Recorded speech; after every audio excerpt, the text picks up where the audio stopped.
ఎలాంటి పర్మిషన్స్ లేకుండానే ఎక్కడ పడితే అక్కడ డ్రోన్స్ ఎగిరివేతపై చర్యలకు సిద్ధమవుతున్నారు పోలీసులు.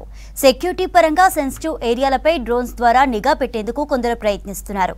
అలాంటి డ్రోన్ల పని పట్టేందుకు డేగాలు సిద్ధమవుతున్నాయి. అనుమతి లేని డ్రోన్లపై దాడి చేయడానికి ఈగల్ స్క్వాడ్ సిద్ధమైంది.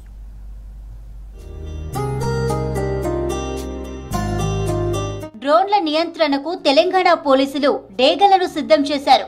హైదరాబాద్ శివారు మొయినాబాద్ లోని ఇంటిగ్రేటెడ్ ఇంటెలిజెన్స్ ట్రైనింగ్ అకాడమీలో 3 ఏళ్ల పాటు డేగలకు శిక్షణ ఇచ్చారు.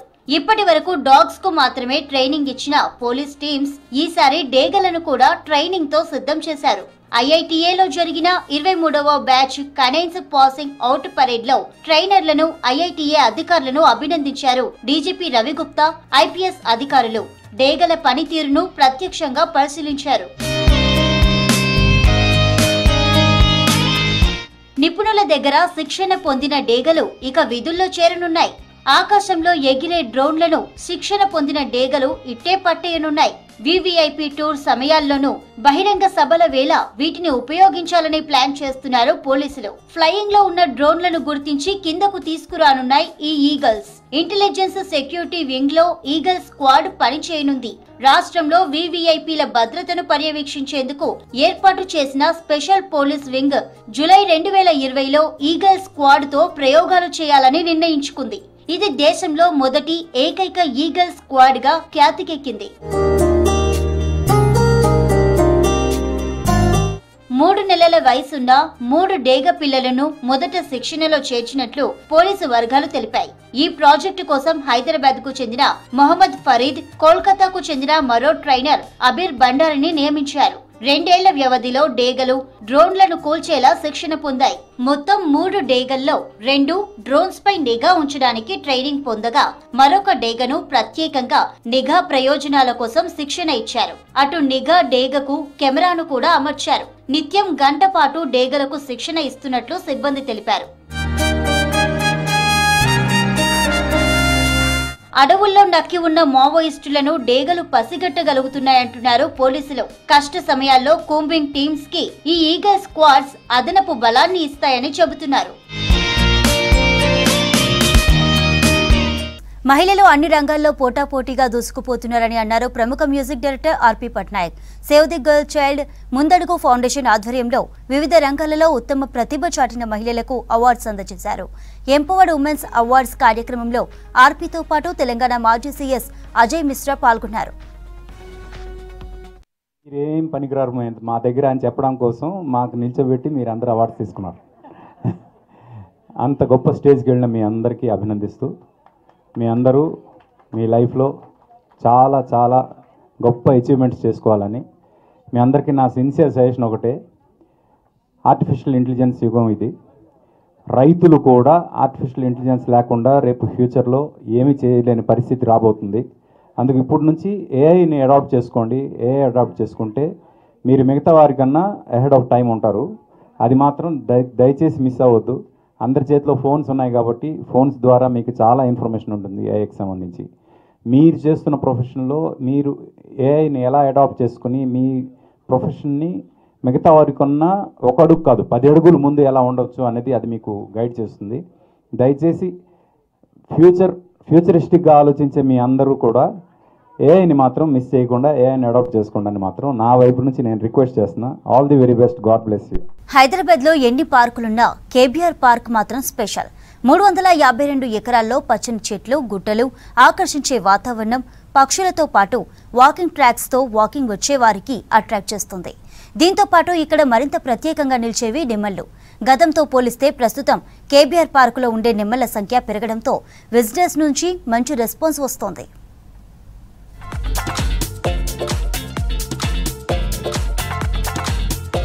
కాంక్రీట్ జంగల్ గా మారిన హైదరాబాద్ లో ఫ్రెష్ వెదర్ కోసం చాలా మంది కేబీఆర్ పార్క్ కి వస్తుంటారు. అలానే వాకింగ్ సైతం చేసేందుకు క్యూ కడతారు. ఇక్కడికి వచ్చే వారిని మైమరిపించేలా వివిధ పక్షులతో పాటు నెమళ్లు సందడి చేస్తాయి. ఇందులో మొత్తం 133 జాతుల పక్షులు, 20 జాతుల బటర్ఫ్లైస్ తో పాటు గుడ్లగూబలు, కుందేళ్లు, అడవి పిల్లులు ఉంటాయి. ఈ పార్క్ ని 1998లోనే నేషనల్ పార్క్ గా ప్రకటించింది ప్రభుత్వం.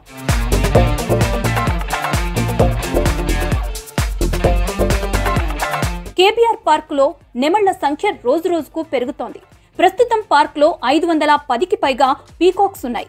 చెట్లు ఎక్కువగా ఉండటంతో పాటు నీటి సదుపాయం ఉండటంతో నెమళ్ల సంఖ్య పెరుగుతోంది. అలాగే వేటాడే జంతువులు లేకపోవటం కూడా వీటి పెరుగుదలకు కలిసి వస్తోంది. ఇక ఉదయం సాయంత్రం వేళల్లో నెమళ్లు చేసే ధ్వనులు వినసొంపుగా ఉంటాయి.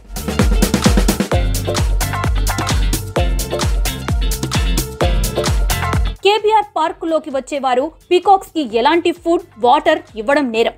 నెమళ్ల దగ్గరికి వచ్చినా వాటి ఈకలు పీకటం లాంటివి చేయకూడదు. అలా చేస్తే చర్యలు ఉంటాయని చెబుతున్నారు పార్క్ నిర్వాహకులు. ప్రతిరోజు వాకింగ్ కి వచ్చే తమకు నెమళ్లు కనిపించటం, వాటి అరుపులు వినిపించటం ఆనందంగా ఉంటాయంటున్నారు పబ్లిక్. వర్షాకాలంలో అయితే నెమళ్లు పురువిప్పి డాన్స్ చేయటం అట్రాక్టివ్ గా ఉంటుందంటున్నారు.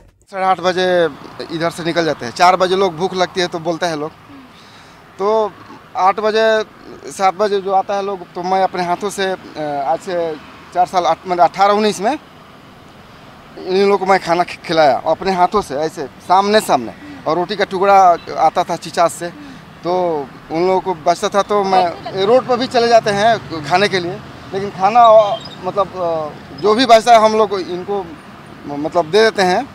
और 4 बजे लोग उधर से अंदर से आवाज़ आती है. 8-10 तो निकल ही जाते हैं लोग, हर बार 8-10 नया बच्चा भी लोग रहता है इधर. और इसके बाद मैं बाहर आ गया. इसके बाद कहीं नहीं ड्यूटी लगा. हम 5 साल से 18-19 से हम चिचास में काम कर रहे हैं. तो इधर है मोर को खिलाते होते हैं. कोई जीव जंतु आता है तो हम लोग कबूतर, मोर सबको हम खाना देता है. 8-10 तो निकल ही जाते हैं. मैं बोला आपको दोबारा कि 8-10 डेली निकल. अंदर एक मूला पंछी रहता है, इसके अंदर है, उसके अंदर, और बहुत सारे जानवर भी रहते हैं लोग. हम नाइट को हमारा ड्यूटी था तो हम देखता था. मैं ఇక్కడ ట్రీస్ కానీ నెమళ్ళు కానీ ఇక్కడ అట్మాస్ఫియర్ చాలా బాగుంటుంది. అండ్ ఈ నేచర్లో ఇట్లా నడిస్తే కాస్త మైండ్ కూడా ఫ్రెష్ అవుతుంది, బాడీకి కూడా చాలా హెల్ప్ అవుతుంది. ఒక 15 ఈజీగా కనిపిస్తాయి ఈరోజు. వాళ్ళు బయటికి కూడా వస్తాయి, కొన్నిసార్లు లోపల ఉంటాయి. చాలా బాగుంటుంది, చాలా ప్లెజెంట్గా ఉంటుంది, చాలా బాగుంది. ట్రాక్ పైకి వస్తుంటాయి. ఫీడ్ చేయకూడదు ఇక్కడ ఈ పార్క్ గైడ్ లైన్స్ ప్రకారం, అంతే. గతంలో కేబీఆర్ పార్క్ లోపల నుంచి రోడ్డుపైకి నెమళ్లొచ్చేవి. పార్క్ చుట్టూ ఫెన్సింగ్ ఏర్పాటు చేయడంతో బయటికి రావడం తగ్గిపోయాయి.